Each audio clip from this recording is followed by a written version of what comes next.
வணக்கம் நண்பர்களே.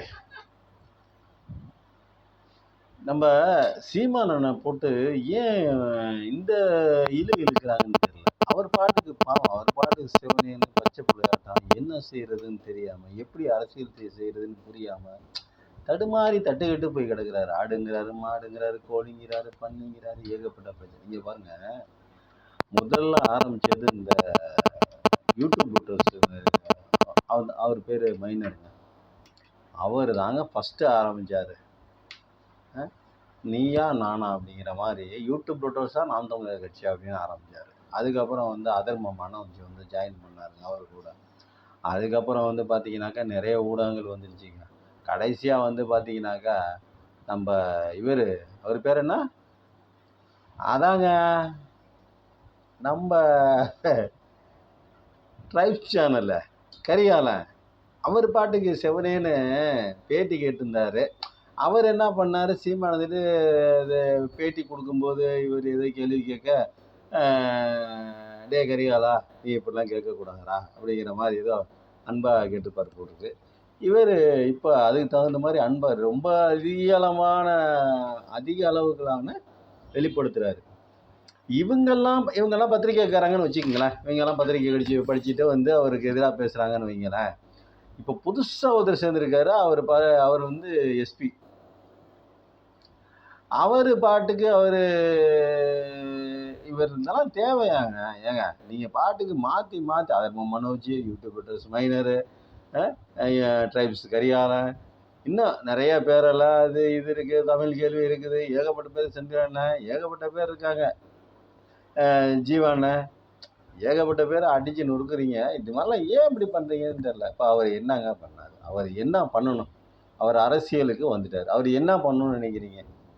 முதல்ல வந்து அவர் படம் எடுத்தார். என்னென்னமோ திரைக்கதையெல்லாம் பண்ணாராம், டைரக்ஷன்லாம் பண்ணாராம், வாழ்த்துக்கள்னு படம் எடுத்தாராம். வாழ்த்துக்களுக்கு ஸ்பெல்லிங் வந்து இத்து வரணுமா தூ வரணுமான்னு என்னமோ போய் கேட்டாராம். அதுக்கு வந்து கலைஞர் விளக்கம் சொன்னாராம். இவ்வளவு இருக்குது. நிறைய கஷ்டப்பட்டு தான் பாவம் உழைச்சி ஓடா தேஞ்சிட்டான்னு வச்சுக்கோங்க. ஆனால் யாரும் கண்டுக்கலாம். ஒரு படம் பெரிய அளவில் ஓடல. மக்களுக்கு நிகராக மக்களுக்கு என்ன வேணுமோ அப்படிங்கிறது சிந்திக்கிற வலிமை அவருக்கு கொஞ்சம் குறைவு தான் வச்சுக்கோங்க. அதனால என்ன பண்ணிட்டாரு, பார்த்தாரு. அப்புறம் குளத்தூர் மணியண்ணனை பிடிச்சாரு. அப்புறம் அப்படி இப்படின்னு சொல்லிட்டு போயிச்சு. அப்புறம் நம்ம சுபவி அண்ணன் கூட அண்ணன் அவரை கூட பிடிச்சி நிறைய காரியங்கள் சாதிச்சிருக்காங்கன்னு வைங்க. பேசியது முதல்ல அரசியல் பேசினாரு. அப்புறம் அங்கே போனார். நம்ம பிரபாகரனை பார்த்துட்டு வந்தார். அதுக்கப்புறம் இங்கே வந்தார். இங்கே வந்து அதுக்கப்புறம் பிரபாகரன் தான் என்னுடைய உயிர் மூச்சு அப்படி இப்படின்னு சொல்லிட்டு பேசினார். ஆமகரி சாப்பிட்டது போனது வந்தது நிறைய பேசியிருக்காருங்க. அவர் பாட்டுக்கு நிறைய பேசினார். ஆரம்பத்தில் அவருக்கு ஒரு லைன் கிடைச்சது. என்ன லைன்? பெரியாருங்கிற லைன். பெரியாரிய மேடையில் வந்து நான் தான் பேர என்னைய தவிர இப்போ பெரியார் உயிரோடு இருந்தான்னா ஈவிகே சம்பத்தியோ ஈவிகே இளங்காவனெல்லாம் வாரிசுன்னு சொல்ல மாட்டார். இறையா சொல்ல நான் தான் உண்மையான பேர். அவர் இந்த மக்களுக்கும் இந்த மண்ணுக்காக மாற்றிய தொண்டு ஆசியாவிலே இல்லை, எந்த மனிதனுமே ஆற்றாத மிகப்பெரிய தொண்டு. பெரியார் மாதிரி இந்த மண்ணுலகுக்கு இந்த தமிழ்நாட்டுக்கு வேற யாரும் செய்யல அப்படின்னாரு. அப்புறம் அதுக்கப்புறம் பிஜேபி கிட்ட போனார். பிஜேபி வந்து இந்த மானுடத்துக்கு எதிரானது பிஜேபி அப்படின்னாரு. நம்ம என்ன சொல்கிறோம், நம்மளோட தாட்டு ஒரு பக்கத்து. நம்ம என்ன சொல்கிறோம் அப்படின்னா, பிஜேபிங்கிறது ஜீவராசிகளுக்கு எதிரான ஒரு இயக்கம் அப்படிங்கிறத நம்ம சொல்கிறோம். பிஜேபி ஆர்எஸ்எஸ் ரெண்டுமே ஜீவராசிகளுக்கு எதிரான ஒரு இயக்கம். ஜீவகாருண்யம் அப்படிங்கிறது என்னன்னே தெரியாமல் அவங்க பாட்டுக்கு ஏன்னா ஒன்றும் பண்ணுவாங்க. அது ஒரு பக்கத்து. நம்ம இதை விடுங்க. இப்போ சீமானை பற்றி பேசுவான். இந்த மண்ணுக்கு எதிரானது பிஜேபி அப்படின்னாரு, இந்த மக்களுக்கு எதிரானது பிஜேபி அப்படின்னாரு. அதனால் வச்சு ஏதோ லேசாக அப்படியே உரசி விட்டுருப்பாங்க போட்டுருக்கு அவங்க பிடிச்சி. அதை எதிர்த்து நிற்கணும்ல, அதை எதிர்த்து ஸ்ட்ராங்காக நிற்கணும்ல. ஆனால் அவருக்கு அண்ணனுக்கு நிற்க தெரியல. நம்ம சீமானுக்கு நிற்க தெரியல. அவர் எவ்வளோ பேர் தம்பிங்கிறாரு. நம்ம ஒரு தடவை கூப்பிடுவோமே தம்பின்னு. ஆனால் தம்பி சீமானுக்கு வந்து நிற்க முடியல, அதை எதிர்த்து நிற்க முடியல. அதனால் அவங்க பாட்டுக்கு அங்கிட்டு போயிட்டு இங்கிட்டு பேச ஆரம்பித்தார். திராவிடத்தையும் திமுகவையும். முதல்ல அவரை திராவிடம் தான் உள்ளே கொண்டு வந்தது. அரசியல் என்னான்னு ஆனால் அவனை கையை பிடிச்சி எழுத சொல்லி கொடுத்ததே பெரியார் மேடை தான், திராவிட மேடை தான் சொல்லி கொடுத்தது. அங்கே எழுத கற்றுக்கிட்டாரு, ஆனால் அவனை போட கற்றுக்கிட்டாரு. ஆனால் அரசியல் இன்ன வரைக்கும் கற்றுக்கிட்டாரா அப்படிங்கிறது தான் கேள்விக்குறியாக இருக்குது. நீங்கள் ஒன்று நல்லா சிந்திச்சு பார்க்கணும் மக்களே. திராவிடன்னு பேசினாரு, பெரியார் என் பேர் அப்படின்னாருல்ல. அதெல்லாம் நீங்கள் காணொலியை பார்க்குறீங்கல்ல. பெரியார் இந்த பூமிக்கு ஆற்றிய தொண்டு மாதிரி வேறு எந்த மனிதனும் ஆற்றலாம். அதுக்கப்புறம் பெரியாருடைய கொள்கை பிடிக்காம போயிடுச்சு. ஆர்எஸ்எஸ் பக்கத்து போனதுக்கப்புறம் சங்கியா மாறினதுக்கப்புறம் பெரியாரிய கொள்கையை பிடிக்காம போச்சு. திராவிடத்தை திட்ட ஆரம்பிச்சாரு. திருட்டு திராவிடனாரு, திருட்டு திமுகனாரு, கொள்ளையடிச்சு வச்சிருக்காங்கனாரு. கலைஞர் ஒரு மேலே பேச ஆரம்பிச்சாரு, ஸ்டாலினை பேச ஆரம்பிச்சாரு. அப்புறம் எங்கள் ஐயா ஸ்டாலின் முதல்ல அவர்கிட்ட உள்ள ஒரு பெருந்தன்மையான விஷயம் பார்த்தீங்கன்னு வச்சுங்களேன், எங்கள் பெரியப்பா, எங்கள் சித்தப்பா, எங்கள் அண்ணன், என் தம்பி, என் தங்கச்சி, ஏன் ஆத்தா, ஏன் அப்பன், நல்லா ஆத்தா, நல்லா அப்பன், இதெல்லாம் வந்து ஒரு ஸ்லாங்கு. ஒரு தமிழ்நாட்டு அரசியலில் ஒரு புதுசாக ஒரு சீமானிசம். இதெல்லாம் புதுசாக அவருக்கு யாரையாவது ஒருத்தர் பிடிச்சிருந்துச்சின்னு வைங்களேன், உடனே எங்கள் அத்தாச்சி, எங்கள் சித்தப்பா, எங்கள் பெரியப்பாம்பார். அதுக்கப்புறம் பார்த்தீங்கன்னு வச்சுக்கோங்களேன், கொஞ்ச நாள் கழிச்சு பார்த்தீங்கன்னா யாரை எங்கள் சித்தப்பா, எங்கள் அண்ணன், எங்கள் ஐயா ஸ்டாலின் அப்படிம்பார், எங்கள் ஐயா கருணாநிதி அப்படிம்பார். அதுக்கப்புறம் போய் திரும்பி அவங்களே திட்டுவார். அது ஒரு ஒரு நிலையில் நிற்க தெரியாத ஒரு தடுமாற்றங்கள் நிறைந்த ஒரு மனதை கொண்ட ஒரு மனிதன். மனித மனசு எப்பயுமே குரங்கு தாங்க, அதில் மாற்று கருத்து இல்லைல்ல. ஆனால் இந்த குரங்கு, சீமானுங்கிற குரங்கு வந்து நிறைய அதாவது சாதாரண மனித குரங்குகளை விட, மனிதனிடம் உள்ள குரங்குகளை விட சீமானிடம் இருக்கிற குரங்கு ரொம்ப அதிகப்படியான தாவல்களை கொண்டது. எங்கிட்ட வருமானம் ஏனவானம் அதிகமாக வந்துச்சோ அவங்க பகுதியில் போய் நின்றுக்கிட்டு எதிராளியை திட்டுறது, எதிராளியை பேசுறது, அது கொஞ்சம் வேகமாக தாவும். எப்பயுமே மனிதர்கள் உள்ள குரங்கு கொஞ்சம் யோசிக்கும் நிதானமாக. என்னடா நேற்றுக்கு இந்த மாதிரி பேசுகிறவன் இன்றைக்கி நம்ம வேற மாதிரி பேசுகிறவன், நேற்றுக்கு நம்ம பேசுனது பார்த்துட்டு கேட்டுட்டு அதை இன்னைக்கு என்ன சொல்லுவாங்களோ அப்படிங்கிற அந்த லஜ்ஜையெல்லாம் இருக்காது, அந்த அருவருப்பெல்லாம் இருக்காது, அந்த ஒரு ஃபீலிங்கெல்லாம் அவருக்கு இருக்காது. ஏன்னா படம் அது தண்டிடும். ஒரு வடிவேல் காமெடி சொல்லுவார் தெரியுங்களா, இருக்கின்ற கட்சியிலேயே, இருக்கின்ற இடத்திலேயே இந்த கட்சியிலிருந்து எதிர்கட்சிக்கு தாவும் அந்த ஒரே ஒரு மாபெரும் மனிதன் நான் தான் அப்படின்னு அவர் பாட்டு கதையை அளப்பார்னு வடிவேல். அந்த மாதிரி தம்பி சீமான் வந்து எப்படின்னா, இன்னைக்கு ஒரு பேச்சு பேசுவார், நாளைக்கு ஒரு பேச்சு பேசுவார். இன்னைக்கு பெரியாரை பிடிக்கும், நல்லா பெரியாரை அப்படியே உச்சி குளிர்ந்து அப்படியே ஜில்லுன்னு தண்ணியாக ஊற்றுவார் பெரியார் மேலே. அதுக்கப்புறம் பார்த்தீங்கன்னா கொஞ்சம் நாள் கழிச்சு சுடு தண்ணியை பிடிச்சி மூஞ்சில் ஊற்றுவார். இது அவருக்கு பழக்கம் வச்சுங்க, ஆரம்பத்துலேருந்து பழக்கம். அப்புறம் அம்மாக்கறி சாப்பிட்டது அதெல்லாம் வந்து நிறைய பேர்த்துக்கு தெரிஞ்சு போச்சு. இதெல்லாம் டுபாக்கு ஒரு போலி அப்படின்னு தெரிஞ்சு போச்சு. இதை முதல்ல செஞ்சது வந்து அந்த மைனருங்கிறவர் தான். அந்த தம்பி தான் வந்து இந்த ஏடாகூடமான வேலையெல்லாம் செஞ்சு ஆரம்பித்தது அவர் தான். அதுக்கப்புறம் வந்து பார்த்திங்கன்னா அதை அதர்மா மன்னிச்சு நான் அந்த தம்பி அவர் இதை விட அவர் ஆதாரம்லாம் எடுத்து போட்டு கிளின்னு கிழிச்சு, ஏப்பா அந்த மாதிரிலாம் பண்ணுறீங்கன்னா ஒன்றும் புரிய மாட்டாது. அவர் என்ன தான் அரசியல் பண்ணுறது, எப்படி தான் அரசியல் பண்ணுறது? இப்போ அவர் என்ன தான் பார்த்தீங்களா, இப்போ வந்து தமிழ் தேசியனார், அதுக்கப்புறம் பார்த்தீங்கன்னா முதல்ல திராவிடனார், அப்புறம் தமிழ் தேசியனார்.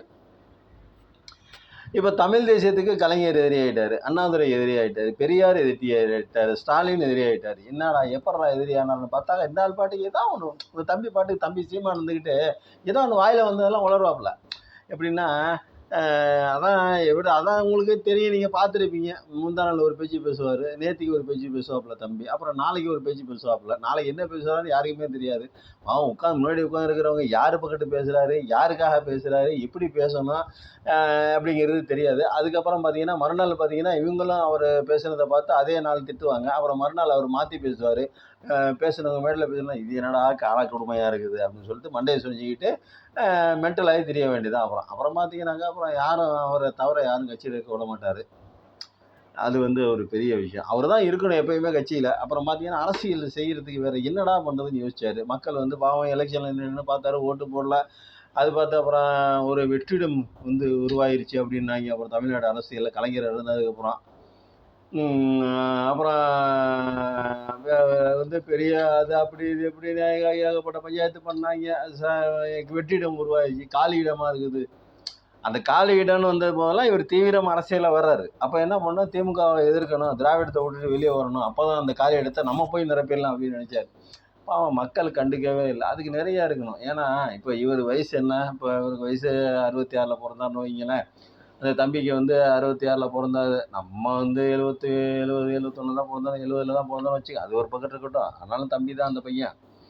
அப்படி தான் நம்ம பேசணும். ஏன்னா அவர் எவ்வளோ பேச்சு பேசுகிறாரு. அந்த மாதிரி இருக்குது. அந்த மாதிரி இருக்கும்போது பார்த்தீங்கன்னா அவர் இப்போ இவருடைய அனுபவம் தான் ஸ்டாலினுடைய ஸ்டாலினுடைய அனுபவம் தான் சீமானுடைய வயசு. அந்த மாதிரி கூட வச்சுக்கலாம். ஏன்னா அவர் அவர் வந்து 15 வயசில் ஆரம்பித்தாருன்னு வச்சுக்குவோம் அரசியல் வாழ்க்கையை. ஒரு 15 வயசில் 10th முடிச்சுட்டு டிகிரி முடிச்சுட்டு ஆரம்பிச்சிருப்பாருன்னு வச்சுக்கோங்க.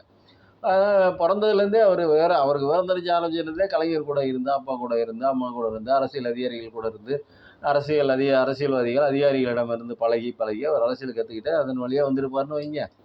சீமானுடைய வயசு தான் ஸ்டாலினுக்கு. ஸ்டாலின் அதில் இவர் கூட ஒத்து வருவாங்க பார்த்தீங்களா? இவங்க பிரான்ச்சு கட்சி இது வந்து பிரான்ச்சு கட்சி. டிவிஷனல் ஆஃபீஸ்லேருந்து ஒருத்தன் பேசுவான் தெரியுங்களா? ஒரு ஆள் பேசுவார். அது ஒரு நல்ல மனுஷன் அவர். அந்த பேசுறதுலாம் ஒரு நல்ல டைப்பாக இருக்கும். எப்படின்னா, கட்டம் சரியில்லைங்கிறேன், நான் என்ன பண்ணுவேன்? சட்டம் சரியில்லைங்கிறேன், நான் என்ன பண்ணுவேன்? யார்? ஸ்டாலின் முதல்வர் ஆகிறதுக்கு இந்த மாதிரி ரேக்குறது, சத்தாகிறது, இந்த மாதிரிலாம் வச்சு அவர் பார்த்து ஸ்டாலின் பாட்டுக்கு சேவனே இருந்துட்டு அவங்கள பூரா எல்லாத்தையும் சோழியை முடிச்சு விட்டாரு. வீட்டுக்கு போயிட்டாருன்னு வச்சுக்கோங்க. எல்லாத்தையும் வீட்டுக்கு அனுப்பிச்சி விட்டாரு. அவன் அவருக்கு வயசான காலத்தில் அங்கிட்டு கிடந்துக்கிட்டு முடிஞ்ச வரைக்கும் கட்டி பார்த்தாரு. அப்புறம் எலெக்ஷன் செலவுக்கு கொடுத்த 4 கோடி ரூபாய் சுருட்டிக்கிட்டு ஒரு பங்களாவை கட்டிக்கிட்டு செட்டில் ஆகிட்டாருன்னு வச்சுக்கோங்க. அந்த பெரியவர் அந்த கிழவாடி அப்படி செட்டில் ஆகிட்டாரு. இந்த மாதிரி நிறைய விஷயங்க. அப்புறம் அவங்களோட சேர்ந்துக்கிட்டு இவர் வந்து அவங்களுக்கு ஆதரவாக பேசுகிறது, திமுகவை எடுத்து பேசுகிறது, இந்த மாதிரி பண்ணிட்டு இருந்தார். அப்புறம் பார்த்தீங்கன்னாக்கா யாரையாவது பிடிச்சார். யாராவது பார்த்தீங்கன்னா நிறைய சொல்லலாம் சீமானை பற்றி சொல்லணும்னா. அப்புறம் பார்த்தீங்கன்னா ஒரு ஒரு ஒரு முக்கியமான தலைவர் இருந்தார்னு வச்சுக்கோங்க. உடனே அந்த தலைவர் இறந்து போய் உயிரோடு இருக்கக்கூடாது, இறந்து போன தலைவர். ஒரு தலைவர் கேட்டார், ஒன்றும் இல்லை, நீங்கள் பாட்டுக்கு பேசாத சைலண்ட்டாக இருங்க. ஒரு நம்ம ரெட்டமலை சீனிவாசன் உங்களுக்கு தெரியுமா? ரெட்டமலை சீனிவாசனும் நானும் என்ன நீங்கள் தம்பி நீங்கள் தப்பாக்கி நீங்கள் எந்த ஊடகம் நீங்கள் தப்பாக்கி ரெட்டமலை சீனிவாசன் தான் எனக்கு குழம்பு ஊற்றுனது. வீரபாண்டிய கட்டபொம்மன் தான் சோறு போட்டார். ரெட்டமலை சீனிவாசன் தான் குழம்பு ஊற்றுனதும்பார். சரி, தொட்டுக்க யாரா வச்சது அப்படின்னாக்கா இவரை சொல்லுவார், பகத்சிங்கை சொல்லுவார். தம்பி, நீங்கள் செத்து போனவங்களை பற்றி அவர்கிட்ட பேசக்கூடாது. பேசுனா அவருக்கும் உறவு இருக்குது. அவங்களாம் நெருங்கிய நண்பர்களாக இருந்திருப்பார் நம்ம சீமான், தம்பி சீமான். அதனால் வந்து அந்த மாதிரிலாம் பேசக்கூடிய வல்லமை படைத்தவர். பார்த்தீங்கன்னா பிரபாகரனான தோல் மேலே கை போட்டால் 52 சுட்டார், 72 சுட்டார். அப்புறம் நம்மளை கை பிடிச்சி சுட சொன்னார். அதெல்லாம் வந்து பெரிய விஷயம். கராத்தே நான் வந்து செஞ்சு கட்டிடுவேன் அப்படிம்பாரு மேடையில். நான் கராத்தே கற்றுக்குவேன் பாரு. அப்புறம் என்ன பண்ணுவேன்னா, யாரா பற்றினா துவேஷம் கிளப்புவதுன்னா கேட்குறதுக்கு ஒன்றும் ஆள் இல்லாமல் இருக்கான் பார்த்தீங்களா? மைனாரிட்டி மக்களாக இருக்காங்க பார்த்தீங்களா? ஆள் பலம் இல்லாத சாதிகள் எதுன்னு பார்ப்பார். உடனே அந்த சாதிகள் மேலே வன்மத்தை கக்குவார். நீ வந்தேரி, நீ வந்து ஊர் விட்டு ஊர் பிழைக்க வந்தவன், உனக்கும் தமிழ்நாட்டுக்கு என்ன சம்பந்தம் அப்படிம்பாரு. அப்படியே கீழே படுத்து கிடப்பாங்க அவங்க. பாவம், அவங்களுக்கு தூக்கி விடுறதுக்கு ஆள் இல்லை. அப்படியே யாராவது ஒருத்தர் 2 பேர் தூக்கி விட்டாலும் என்னைய மாதிரி கீழே பிடிச்சி இழுத்து அவனுக்கு கீழே விழுந்துருவான், இருக்கிறவங்களுக்கு கீழே பிடிச்சி இழுத்துருவான்.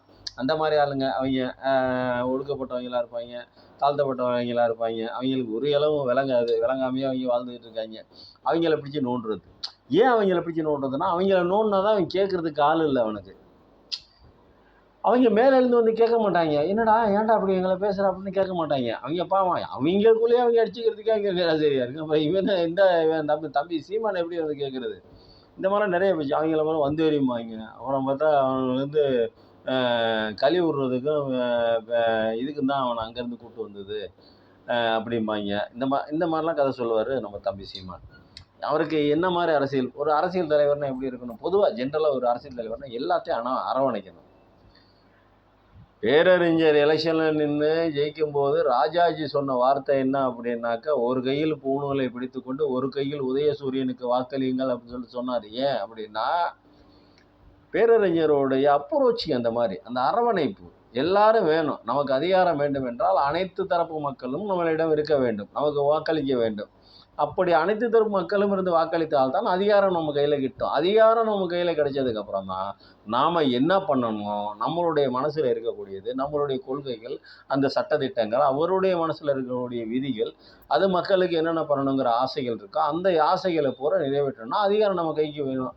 அந்த அதிகாரத்தை பெறுவதற்கு அனைத்து தரப்பு மக்களின் ஆதரவு தேவை. அப்படின்னா பேரறிஞருக்கு வந்து அந்த காலத்தில் எல்லாத்தையும் கூட்டு சேர்ந்துக்கிட்டு ஜெயிச்சாரு அப்படின்னு சொல்லிட்டு சொல்லுவாங்க. காங்கிரஸ் எதிர்ப்பாக இருக்கக்கூடிய அனைவரையும் ஒன்று சேர்த்து கொண்டு ஜெயிச்சாரு அப்படிங்கிற மாதிரி சொல்லுவாங்க. அந்த தன்மை இவர்கிட்ட இல்லை. ஏன்னா ஒரு அரசியல் தலைவராக இருக்கணும் அப்படின்னாக்கா வந்து அந்த தன்மையெல்லாம் வந்துடும். இந்த இந்த தம்பிக்கு தான் அந்த அந்த மாதிரியெல்லாம் ஒரு ஆசை இல்லைல்ல. காசு வந்தால் போதும் அப்படிங்கிற மாதிரி அப்படிம்பாரு. அப்புறம் இப்போ கலைஞர் வந்து இதை கொடுத்தாரு, இதை செஞ்சார், ஸ்டாலின் வந்து இதை செய்கிறாரு, 1000 ரூபாய்க்கு பிறந்தவங்க அப்படிம்பாரு. காமராஜர் ஒரு காலத்தில் வந்து ஆடு மேய்ச்சிக்கிட்டு இருக்கும்போது அந்த பையனை கூப்பிட்டு, ஏன்டா பள்ளிக்கூடம் போகாமல் இங்கே வந்து ஆடு மேய்ச்சிட்டு இருக்க அப்படின்னு, பள்ளிக்கூடத்துக்கு போனால் உங்கள் அப்பா நான் வந்து சோறு போடுவான் அப்படின்னு திருப்பி அந்த பையன் கேட்க போக, அந்த கோபத்தில் அங்கேருந்து வந்து இந்த பிள்ளைங்களுக்கு ஏதாவது செய்யணுங்கிற ஆசை வந்து அன்னைக்கு ஆரம்பித்தது, அன்னைக்கு திறந்தது அவருக்கு உள்ளே இருக்கிற அந்த கல்வித்தரணுங்கிற அந்த எண்ணம், ஆசையை, குறிக்கோள், அந்த லட்சியமெல்லாம் உள்ளேருந்து வெளிப்பட்டது. அதனுடைய வெளிப்பாடு தான் பல ஆயிரம் பள்ளிக்கூடங்களை, ராஜாஜி மூடிய பல ஆயிரம் பள்ளிக்கூடங்களை திறந்தார். ராஜாஜி மூடிய பல ஆயிரம் பள்ளிக்கூடங்களை திறந்து வைத்தது காமராஜர், அதை அதிகப்படுத்தியது டாக்டர் கலைஞர் அவர்கள். அந்த மாதிரியெல்லாம் இருக்குது. அதனால் அப்போ வந்து இவர் வந்து இப்போ அன்னைக்கு வந்து பிச்சை எடுத்து நான் படிக்க வைப்பேன்னு சொல்லி சொன்னார் காமராஜர். பிச்சை எடுத்து காமராஜர் படிக்க வைக்கிறேன்னு சொன்னார் அப்படின்னாக்கா, அன்னைக்கு இருக்கிற செலவுகள்லாம், அரசு செலவுகள்லாம் குறுக்கிக்கிட்டு இந்த செலவு செய்யணும். அப்போ சீமானந்தம் என்ன கேட்டுப்பார் அப்படின்னா, மற்ற செலவுகளை செய்யாமல் ஏன் நீ பிள்ளைங்களுக்கு படிப்பு சொல்லி கொடுக்குற, சோறு போடுற நீ? அடா சோறு போட்டால் தாண்டா அவங்க வருவாங்க, அவங்க வந்தால் தாண்டா படிப்பாங்க, அவங்க படித்தாதாண்டா அவளுக்கு 4 விவரங்கள் தெரியும், 4 விவரங்கள் தெரிஞ்சாதான் அவர்கள் வந்து தலையிலிருந்து நடக்க முடியும், தலையிலிருந்து இருக்க முடியும், வறுமையிலேருந்து வெளிப்பட முடியும், நல்ல வாழ்வு வாழ முடியும் அப்படின்னு சொல்லிட்டு பெரிய இவர் சொன்னார். யார்? காமராஜர். இவன் அவன் வாழ்கிறான் வாழல, நீ எப்படி அரசு பணத்தை எடுத்து அவனுக்கு படிப்பு சொல்லி கொடுக்கலாம், சோறு எப்படியா போடலாம் நீ அப்படின்னு கேட்டிருப்பார் சீமா. இதே தான் எம்ஜிஆர் செஞ்சார். சத்துணவு திட்டம், மதிய உணவு திட்டமாக இருந்த காமராஜரின் திட்டத்தை சத்துணவு திட்டமாக டெவலப் பண்ணார், பெருக்கினார். சத்தான உணவுகள், ஏன்னா அப்போல்லாம் நம்ம சாப்பிட்டுக்கிட்டு இருந்தோம், சத்துணவு சாப்பிட்டுக்கிட்டு இருந்தோம். நல்லா சாம்பார் போடுவாங்க, நல்லா சோறு போடுவாங்க, நல்லாயிருக்கும். குண்டு குண்டு அரிசியாக இருந்தாலும், குண்டு குண்டு சோறாக இருந்தாலும் தின்பதற்கு அவ்வளோ ருசியாக இருந்துச்சு அந்த காலத்தில். சத்துணவு திட்டம், பல்பொடி கொடுத்தாரு. எம்ஜிஆர் என்னென்ன கொடுத்தாருங்க? பல்பொடி கொடுத்தாரு, ஷூ கொடுத்தாரு, செருப்பு கொடுத்தாரு, காலுக்கு ட்ரௌசர், சட்டை, பேண்ட்டு, யூனிஃபார்ம் இலவசமாக கொடுத்தாரு. இவ்வளவும் கொடுத்து பள்ளிக்கூடத்துக்கு அனுப்பிச்சி வச்சார் எம்ஜிஆர். அதே தான் கலைஞரும் செஞ்சார், ஜெயலலிதாவும் செஞ்சாங்க. லேப்டாப் கொடுத்தாங்க, சைக்கிள் கொடுத்தாங்க படிக்கிறவங்களுக்கு. இதெல்லாம் ஏன்டா கொடுத்தேன்னு அன்னைக்கு கேட்கல. அன்னைக்கு இந்த பையன் இல்லைன்னு வச்சிங்களேன், சின்ன பையனாக இருந்திருப்பாப்புல, இந்த பையனுக்கு ஒன்றும் தெரியாது. இதையெல்லாம் கொடுத்து தான் படிக்க வச்சது. இன்னைக்கு தமிழ்நாடு கல்வியில் உயர்ந்து நிற்பதற்கு காரணம் அரசு பணத்தை செலவு செய்தது. அந்த அரசுக்கு எப்பட்றா பணம் வந்துச்சு அப்படின்னு அதே தான் இப்பயும் செய்கிறாரு. அந்த அரசுக்கு எப்பட்றா பணம் வந்துச்சு, எந்த பணத்தில் செலவு பண்ணாங்க? இவங்க கட்டின வரி, மக்கள் கட்டின வரி, அந்த பணத்தை தான் அவர்கள் வந்து அரசு வந்து கொஞ்சம் கொஞ்சமாக 1000 ரூபாய்க்கு கொடுக்குது, 500 ரூபாய், 1000 ரூபா படிக்கிறவங்க மாதிரி. அது தகுதி உள்ளவர்களுக்கு மட்டும் கொடுக்குது. யாரும் போய் கேட்கல, பிச்சை கேட்கல. என் தம்பி கேட்டானா, என் தங்கச்சி கேட்டாளா, என் பிள்ளைங்க கேட்டாங்களா 1000 ரூபா கொண்டு? யாரும் கேட்பாங்க? யாரும் கேட்கலையே. காமராஜர்கிட்ட யாரும் கேட்கலையே, எனக்கு படி சோறு கொடு, நான் பள்ளிக்கூடத்துக்கு போகிறேன்னு யாரும் கேட்கலையே. அவராக செஞ்சார். ஏன் ஸ்கூலுக்கு போகல அப்படின்னு கேட்டதுக்கு, நான் சோறு யார் போடுறது, நான் ஸ்கூலுக்கு போயிட்டா எனக்கு வயிற்று பசிக்குமே, எனக்கு சோறு யார் போடுறதுன்னு கேட்ட ஒத்த வார்த்தைக்கு தான் காமராஜர் சோறு போட்டார். சோறு போட்டால் படிக்க வரியா? வரேன், எனக்கு தேவை சோறு. அந்த சோறு போட்டார், படித்தான். அன்னைக்கு ஆரம்பித்தது இன்னைக்கு வரைக்கும் இந்த 1000 ரூபாயில் வந்து நிற்கிது. 1000 ரூபாங்கிறது அவனுடைய கை செலவுக்கு. ஒரு புத்தகம் வாங்குறான், நோட்ஸ் வாங்குவான், ஒரு பேனா வாங்குவான், ஒரு பென்சில் வாங்குவான், ஸ்கேல் வாங்குவான், ஒரு ஜாமெண்ட்ரி பாக்ஸ் வாங்குவான், ஏதாவது ஒன்று, ஒரு இன்னர் வேர் வாங்கிக்குவான், ஒரு பேண்ட் ஷர்ட் எடுத்துக்குவான், 2 மாதம் 3 மாதம் எடுத்து வச்சா 2 பேண்ட் ஷர்ட் எடுத்து போட்டுக்குவான். இதெல்லாம் இளைஞர்களை வளைக்க அல்ல, வளர்க்க, சமுதாயத்தை வளர்க்க, சமுதாயத்தின் கொள்கைகளை வளர்க்க, சமுதாயத்தை மேம்படுத்துவதற்கு. மேம்பட்டிருக்குதா இல்லையா? நீதி கட்சி காலத்தில் ஆரம்பிச்சது இந்த சோறு போடுறது, ஸ்கூல்ல சோறு போடுறது நீதி கட்சி காலத்தில் ஆரம்பிச்சது. நீ எங்க போய் வளர்ந்து நிற்கிது? வளர்ந்த ஐரோப்பிய நாடுகளுக்கு இணையாக ஒரு நாடாக தமிழ்நாடு இன்றைக்கு விளங்குகிறது. தெரிஞ்சுக்கணும், ஞாபகத்தில் வச்சுக்கணும். இதை பார்க்குற அந்த தம்பி சீமான் வந்து தெரிஞ்சுக்கணும். 1000 ரூபாய்க்கு பிறந்தப்ப எதுக்கு எடுத்தாலும் 1000 ரூபா, உனக்கு என்ன பிரச்சனை அப்படின்னா, வந்து இளைஞர்களுக்கு காசை கொடுத்து கெடுத்துட்டா, இப்படி காசை கொடுத்துக்கிட்டு இருந்தாக்கா நமக்கு போய் ஓட்டு போடுவான். இவனை காசை கொடுத்து இவனை படிக்க வச்சு விட்டா நம்மளை பற்றி இன்னும் முழுசாக யோசிக்க ஆரம்பிச்சிருவானு, சிந்திக்க ஆரம்பிச்சிருவானு. ஹிட்லர் ஒரு பழமொழி சொன்னார் பார்த்தீங்களா? யார்? தலைவர் ஹிட்லர். எப்படின்னா, முதல்ல அவனுக்கு ஒரு பிரச்சனை ஏற்படுத்து, அவனை எப்பயுமே பிரச்சனையிலே வச்சிரு. பொதுமக்களை எப்போயுமே பிரச்சனையிலே வச்சிருக்கணும். அப்படி பிரச்சனையிலேயே வச்சுருந்தீங்கன்னா தான் அவன் நம்மளை பற்றி சிந்திக்க மாட்டான், அரசியலை பற்றி யோசிக்க மாட்டான். நம்மளை பற்றி என்னைக்கு சிந்திக்கிறானோ அன்னைக்கு நமக்கு வந்தது ஆப்பு. அதனால மக்களை வந்து சிந்திக்க விடாமல் அவனுக்குள்ள ஒரு பிரச்சனையை உண்டு பண்ணிக்கிட்டே இருந்தீங்கன்னாக்கா அவன் பாட்டு விசாரம் இருப்பான் அப்படிங்கிற மாதிரி. புரியுதா உங்களுக்கு? அதே தான் நீ படிக்கக்கூடாதுன்னு சொல்கிறது. எல்லாரும் டாக்டர் ஆகிட்டா என்ன பண்ணுறது? மூதேவி எல்லாரும் டாக்டர் ஆகிட்டு வெளிநாட்டில் போய் வேலை பார்ப்பாங்க தம்பி சீமான். நான் அப்படி சொல்ல மாட்டேன் தம்பி, எல்லாம் சொல்ல மாட்டேன் தம்பி சீமான். எல்லாரும் டாக்டர் ஆகிட்டா வெளிநாட்டில் போய் வேலை பார்ப்பாங்க. மருத்துவம் கிடைக்காத எத்தனை மாநிலங்கள் இந்தியாவில் இருக்குது தெரியுமா? எல்லாரும் டாக்டர் ஆகிட்டாக்கா யாரா பேஷண்ட் ஆகிறது கேட்டாப்லையே தம்பி தம்பி மருத்துவம் கிடைக்காத எத்தனை எத்தனை எத்தனை பேர் இறக்குறாங்க தெரியுமா? கொரோனா வந்துச்சு, தமிழ்நாடு தான் பெஸ்ட்டாக இருந்து கொரோனாவை கட்டுப்படுத்தியது. உத்தரப்பிரதேசில் எத்தனை பேர்த்த கொண்டாங்க தெரியுங்களா? நார்த் இந்தியாவில் எத்தனை பேர்த்த எரியாமல் ஆற்றுல விட்டாங்க தெரியுங்களா? கங்கை ஆற்றுல எரிக்கிறதுக்கு இடம் இல்லாமல் எரிய பாதி எரிஞ்ச நிலையில் இழுத்து விட்டுறது தண்ணியில். எத்தனை பேரை புதைக்கிறதுக்கு இடம் இல்லாமல் தெரிஞ்சாங்க தெரியுமா? தமிழ்நாடு தான் அதுலேயும் பெஸ்ட்டாக இருந்துச்சு. ஸ்டாலின் ஆட்சிக்கு வந்த புதுசு அடக்கினார் கொரோனாவே அடக்கினார். அன்னைக்கு மிரண்டாங்க, இதால் இல்லைடா கொரோனாவே அடக்கிட்டாரு, நம்மளாம் எப்படா என்னடா பாடுபடுத்த போகிறாரு. அன்னைக்கு மிரண்டாங்க. தம்பி சீமான் அரசியல் கற்றுக்கணும் தம்பி சீமான், கற்றுக்கணும் எப்படி பண்ணுறது. எல்லா மக்களையும் அனுசரித்து வாழ. எவனையாவது வந்தேறி நீ இனிமேல் சொன்ன, நீ என்னைக்கு அறந்தேறினா நீ வந்தேறின்னு சொன்னியோ அன்னையிலேருந்து நீ விளங்க மாட்டா. உனக்கு 7.5 ஸ்டார்ட் ஆயிடுச்சு தம்பி சீமான். என்ன 7.5 உனக்கு ஸ்டார்ட் ஆயிடுச்சு. நீ வந்து நீ சாதியிலே மனித 21ஆம் நூற்றாண்டில் இவ்வளவு வளர்ந்ததுக்கு அப்புறமும் நீ வந்து சாதிய பார்வையில் ஒருத்தனை பார்க்குறன்னா நீ தலைவனா, உன்னுடைய தலைவனுடைய கனவு நாசமாக போகும். அதில் மாற்று கருத்து இல்லை. நீ உருப்படாமையே போயிடுவ. நீ அதுலேயும் மாற்று கருத்து இல்லை. ஏன்னா தம்பி,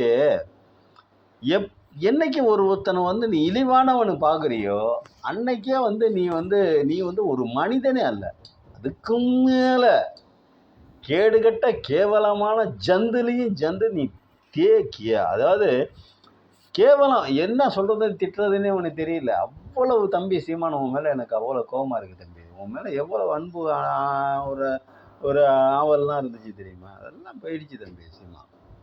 இளைஞர்களை மூலம் செய்து முன்னாடி உட்கார வச்சுக்கிறேன். வாய்க்கிலேயே பேசினா போதாது, அனைவரையும் அனுசரித்து அனைவருக்கும் நல்லது யாதும் ஊரே யாவரும் கேளிரணும் வாய்கிலேயே பேசுகிற, பிறப்போக்கும் எல்லா உயிருக்கும் அப்படின்னு பேசுகிற, ஈயையும் எறும்பையும் நேசிக்கிற உனக்கு அருந்ததியனை நேசிக்க உன்னால் முடியல அப்படின்னா நீ மனிதனா?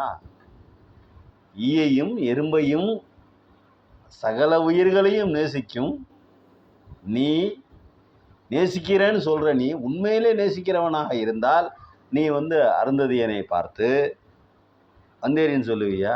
இழிவான பார்வையோடு பார்ப்பையா? அவனை இழிவான பார்வையோட பார்ப்பியாடா பரதேசி? இப்படிலாம் பேசக்கூடாதுன்னு தான் நம்ம நினைக்கிறோம். பேசக்கூடாது இப்படின்னு 4 பேர் 4 விதமாக கேட்டக்கூடாதுல்ல, அதனால் சொல்கிறோம். நம்ம பிறப்புக்கும் எல்லா உயிருக்கும் இதெல்லாம் நீ இனிமேல் பேசாத மேடையில். இதெல்லாம் பேசுனீங்கன்னா உனக்கு இல்லை, அந்த எழுதினவருக்கு அசிங்கம், அந்த அந்த அந்த லைனுக்கே அந்த எழுத்துக்கே அசிங்கம். பிறப்புக்கும் எல்லா உயிருக்கும் இதெல்லாம் பேசாத, தயவு செஞ்சு பேசாத. பார்த்து அரசியல் கற்றுக்க. எங்கே கற்றுக்கணும்? எங்கே அரசியல் கற்றுக்கணும்னு தெரியுமா? பெரியார் திடலுக்கு போ, அரசியல் கற்றுருவாங்க. நாங்களாம் பெரியார் திடலில் பார்த்ததில்லை இது வரைக்கும், கேள்விப்பட்டதுக்கே இவ்வளோ கற்றுருக்குறோம். நீ வந்து தம்பி பெரியார் திடலுக்கு போனேன்னு வச்சுக்க, அரசியல் சொல்லிக் கொடுப்பாங்க. கற்றுக்கிட்டு வெளியே வா, அதுக்கப்புறம் அரசியல் பண்ண. அரசியல்னா என்ன அப்படின்னு, அரசியல் என்பது என்னென்னு ஒரு 10 உனக்கு திருக்குறளே தெரியாது பாவம், 10 திருக்குறள் சொல்ல தெரியாது உனக்கு. அரசியல்னா என்னன்னு ஒன்று ஒரு சிம்பிளாக எனக்கு தெரிஞ்சதுன்னு சொல்லிட்டுமா? அரசியல் என்பது சாதாரண மனிதனை மேம்படுத்துவதற்கு பெயர் தான் அரசியல். எதுவுமே கிடைக்காம இருக்கக்கூடிய ஜீவராசிகளை, உயிர்களை, மனிதர்களை, விலங்குகளை மேலேற்றுவது தான் அரசியல். பிறப்புக்கும் எல்லா உயிருக்கும் சொன்னிய, படிச்சிய, அது எங்கள் தாத்தன், என் பாட்டன், என் பூட்டன் எழுதுது. யாரா உனக்கு தாத்தன்? யாரா உனக்கு? என்ன தம்பி இப்படிலாம் கேட்டுருவாங்க தம்பி. அதனால நான் அடுத்தவங்க நானே கேட்டுடுறேன். வேற யாரும் திட்டுறதுக்கு முன்னாடி நானே திட்டுறேன். யாரு உங்களுக்கு தாத்தன்? யாரு தம்பி உங்களுக்கு பாட்டன்? என்ன தம்பி நீ இப்படி பேசிக்கிட்டு இருக்கிற நீ? யாரு தம்பி உனக்கு தாத்தா? யார் தம்பி உனக்கு பாட்டன்? ஏன் இப்படி எல்லாம் பேசுற தம்பி? ம்? அப்போ நீ ஒரு சக மனிதனை உன்னை போலவே இருக்கக்கூடிய ஒரு மனிதனையே உன்னால மதிக்க தெரியலையே தம்பி. நீ எப்படி தம்பி நீ அரசியல் தலைவனாகி நீ எல்லாம் ஆட்சிக்கு வந்தேன்னு வச்சுக்க, நாடு விளங்குமா? அந்த நாடு கெட்டு குட்டி சேவராகி வீணா தத்ரியம் பிடிச்சு வீணா போயிடும். நன்றி, வணக்கம்.